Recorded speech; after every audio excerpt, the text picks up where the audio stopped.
It is the early 2000s, and the console wars are in full swing. The PlayStation 2 reigns from on high, laughing at the peasants beneath it. The GameCube chirps softly in a corner, doing its best, a late bloomer who sadly won't get its flowers for another 20 years. And the PC Master Race, still in its relative infancy, sharpens its blades, waiting for its moment. Amidst it all, Microsoft enters the fray of the console wars for the first time, with Xbox. Its iconic green, perfectly matching the gamer's nutritious breakfast of choice, Mountain Dew. Within a few years of this generation, the living room is no longer the limit. The fight spills across state lines, across entire nations. Children slip on plastic headsets. They scream, they laugh, and discover slurs they do not yet understand. Halo 2 takes the world by storm. It is beautiful, and admittedly horrifying. The online gaming landscape is here, and all is right with the world. But little did these young lads know that a subtle rift was brewing quietly in the background. This is the tale of the Great FPS Defection.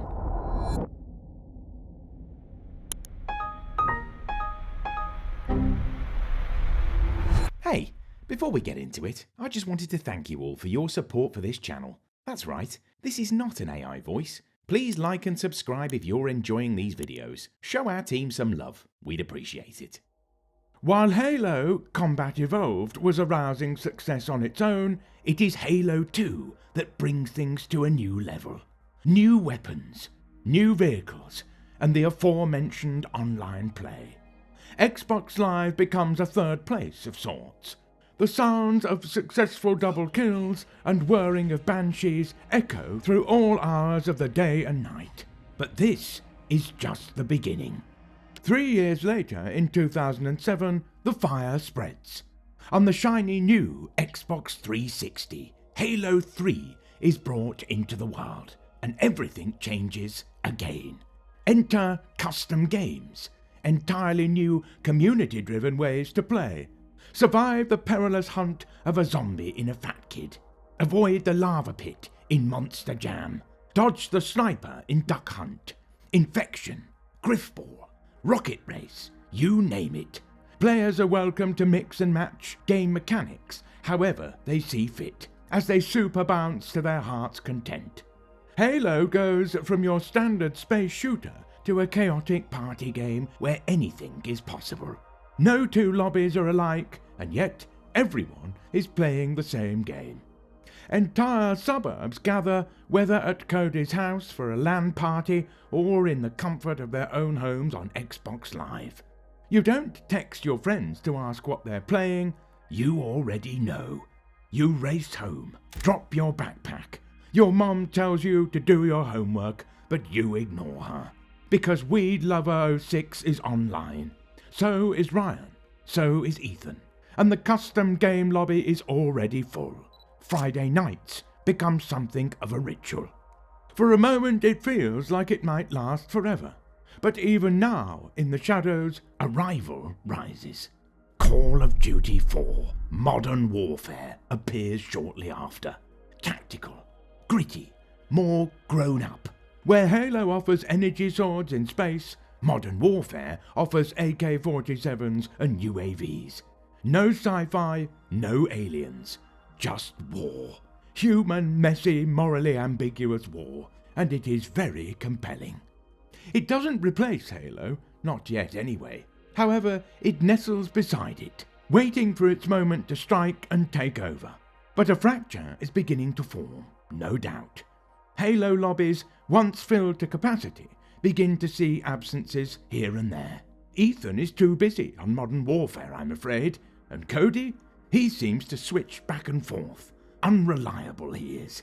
But for the most part, Halo's novelty and unique aesthetic still keep it afloat, despite the bustling servers of Call of Duty 4. That is until 2009. Modern Warfare 2 arrives. Quickscoping, commando lunges, heartbeat sensors. Rust becomes home. a lawless, sacred battlefield where reputations rise and die in 30-second intervals. Children transform into feral beasts, screeching insults into distorted microphones. Parents walk by the living room, stunned, but powerless to do anything to stop what they're witnessing. Everyone is playing. Everyone. Sales charts show dedicated Halo troops switching allegiances. The ridiculous fun of Halo is replaced with the brutal realism of Call of Duty. Copies of Modern Warfare 2 fly off the shelves. Gaming is unified once more, but this time through a different lens entirely, but all still stemming from a shared obsession under one banner. Again, no one's asking what game you're on. They already know. You are playing Modern Warfare 2, or you are, surprisingly, doing your homework. There is no in-between. Children still play Frat Kid in Halo lobbies. They still mess around in Forge. They still teabag their friends. But their impact is subdued. That is until 2010, when Halo Reach appears.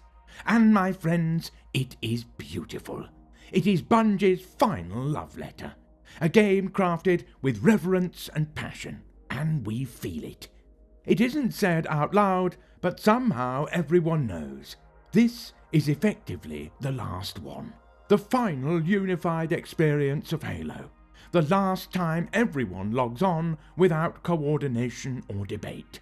Jetpacks, holograms, a heart-wrenching story that still brings a tear to one's eye. Modern Warfare, while fantastic, simply doesn't have the emotional weight of Halo Reach.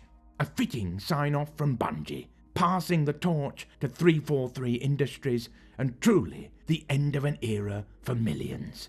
Players from all over the world now belong to the Reach. With a power vacuum left in Halo's absence for the time being, it would seem that Call of Duty would have a monopoly on the first-person multiplayer ecosystem. But that couldn't be further from the truth. 2011. Battlefield 3 enters the war, and with it the rift truly begins. Not all at once, but gradually. A friend logs off Halo Reach and doesn't come back. Another one says, "I'm trying this new game with jets." You laugh it off. You think it's a phase, but it is not. Soon party chats are ghost towns. Tommy is on Black Ops. Ryan and Sean are playing Battlefield. Weed Lover 06 is playing Skyrim. That's right, all by himself. And you're still twiddling away on Halo Reach, building a Fat Kid map no one will ever see. The Great Defection has begun. The era of unity ends. Troops, once brought together by shared obsession for one game at a time, now become divided.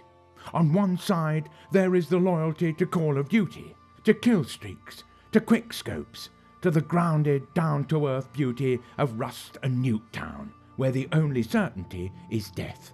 On the other side, there is the promise of something bigger. Battlefield, cinematic and grandiose. The promise of collapsing skyscrapers, the roar of jet fighters. Maps so vast they stretch beyond the horizon. And of course, there's Halo. Creative sandbox experiences in a sci-fi world. Meme-worthy and becoming increasingly nostalgic by the day. But suddenly, everything requires negotiation and diplomacy. And if there's one thing gamers do not excel at, it is diplomacy. Cody wants to play Modern Warfare 2, but Tommy insists that Black Ops is superior. It seems even those waving the Call of Duty banner are not in full agreement. Ryan is still stuck on Battlefield 3, and Chris is begging to play just one round of Mario Kart. You'll get your time, Chris. You'll get your time. The war room has become the waiting room. The simple joy of logging on and falling into chaos with your friends, gone. Now it's servers, updates, party limits, crossplay debates, console exclusives. The soldiers scatter and gaming becomes complicated. You feel a sense of unease, a hint of betrayal. You've known these friends for years. You've played together through thick and thin. The countless hours spent in Halo, the rage-filled nights on Modern Warfare 2. But now they're over there and you're left behind.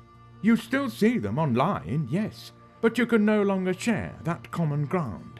You can't just pop into the same lobby. Why? You're not even in the same world anymore. But this split amongst friends is not violent or hostile, it is quiet, free from passionate arguments and insults. Certainly no weapons drawn, at least we hope so. It is a Cold War, if you will. Soldiers no longer belong to a single banner as they once did. The insular bonds of Halo or Call of Duty make way for variety, to be sure, but thinner lobbies in exchange. It is a battle of priorities. The choices, once so simple, have now splintered the community into factions, each with their own territory. So you log in again, and the process repeats. Friend requests pop up, party invites still come, but the awkward silence between those invites is louder now. The years march on. The smoke of Battlefield 3 still lingers, but the battlefield has shifted. There are no more empires now, no more golden standards, no definitive answer to the question, what are we playing tonight? The era that follows the fracture is one of chaos. Friend groups become fragmented militias, scattered across genres, consoles, and time zones. Everyone still plays, but no one plays the same thing. Entire identities are built around squad names and Discord servers. A culture once united under one flag has become 1,000 loosely aligned tribes. Some wander between games like digital nomads. Others dig trenches and stay put, unable to juggle multiple competitive games at once due to the ever-increasing pile of adult responsibilities. But regardless, everyone carries memories of a time when things were simpler. Well, they do say be careful what you wish for. Enter the year 2020. The world outside collapses. The streets are empty. Businesses are closing. And elderly women are getting into fistfights over toilet paper at Kroger's. While the circumstances of this wretched year may be bleak, somehow a silver lining. Gaming finds its moment again. Call of Duty Warzone explodes onto the scene. Verdansk becomes the new capital of digital life. Could it be? I think it is, friends. Even if just for a moment they are, as they say, so back. Squads form effortlessly. The Gulag becomes a rite of passage. A spark of unity in a world becoming more divisive and horrific by the second. For the first time in nearly a decade, we fight under the same banner again. Even Chris abandons his poor Animal Crossing villagers to fight the good fight. Welcome back, Chris. And then, as quickly as it came, it fades. The tribes re-emerge. Some vanish into Tarkov, completely unable to escape. Others head to Valorant, Fortnite, and the Jehovah's Witnesses of gaming, Final Fantasy XIV.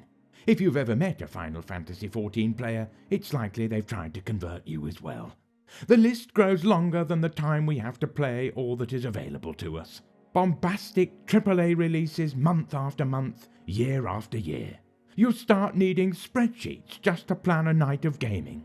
Crossplay helps, but only marginally. Voice chat still connects soldiers through Discord, but the connection isn't the same as closeness. There's always someone playing something else. There's always a 48GB update waiting. Then 2024. Helldivers 2 drops like a suspicious pod from orbit. It offers a glimpse into the olden days we thought were long past. The chaos of fire raining down from above. The accidental kills. Glorious, perpetual unseriousness. It speaks to something primal in its absurdity. A strange, meme-fueled micro-revolution forms. Meanwhile, in another corner of the gaming world, hell is let loose. Literally. Hell Let Loose is a game that demands restraint and discipline. A quiet indie darling where communication and camaraderie are everything. At first glance, it is rather primitive. The HUD is simplistic. But the beauty is in that simplicity. A game where slow strategy is king, in a world that is constantly demanding everyone to hurry along as fast as possible. Casuals do not last, but those who stay become zealots, the kind that used to belong to Halo 3 lobbies, now found in obscure forums and 30-minute matches.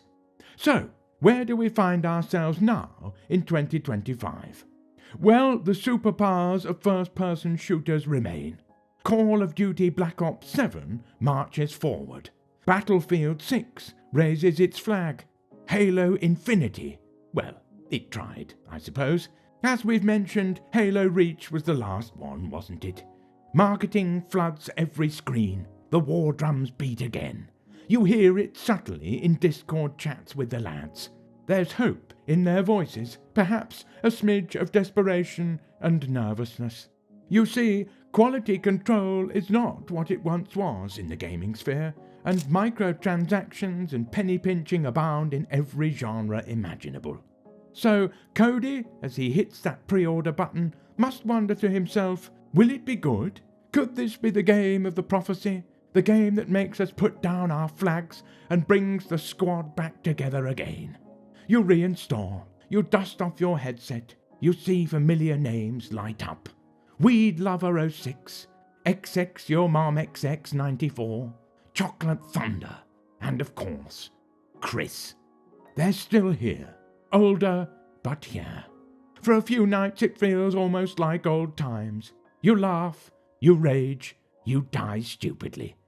But it doesn't last. It never does. Because something has changed in both the gaming industry and in each and every one of us. We've grown up. Ryan lives in New Jersey, Sean in Seattle. Poor Weed Lover 06 is on his second divorce. We've spread out. Time is shorter. Now every new game is measured against something it can't match. A Friday night in 2005. Doritos and Lay's barbecue chips at the ready. Pizzas, soda, and the elegant glow of ivory tower illuminating the darkness of the living room. It is an experience we shall chase to this day. Thus the banners rise once more, and maybe, just maybe, they'll hold us for a bit longer this time. But deep down, the question remains, echoing across digital landscapes and static party chats. Will we ever again be united under one game? Or did the Great Defection of 2011 mark the end of something special? The end of turning on your console and just knowing.